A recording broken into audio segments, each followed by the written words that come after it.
fun looking at that picture. Let's see that picture. You're in it though. Are the plates on the left, right? On the right, yeah. All right. Why do you stand on the left then? Yep. Get in there. I'll cut the bait right after that.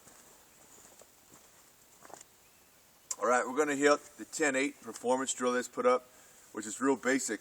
It's basically this 10 freestyle, 10 strong hand, 10 support hand, 10 support hand freestyle, but we got some very heavy certs like this one. I swear it's over 12 pounds. I got to test it again, but I think it's even gotten heavier. So it's basically trigger mechanic drill.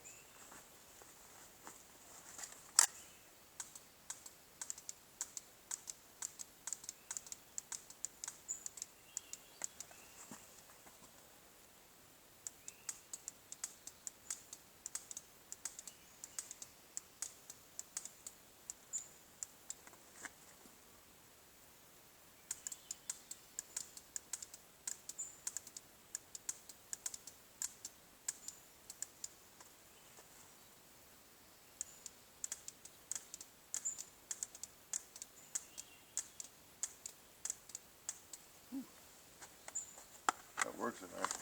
I know that's very exciting, but you know, sometimes training's not that exciting.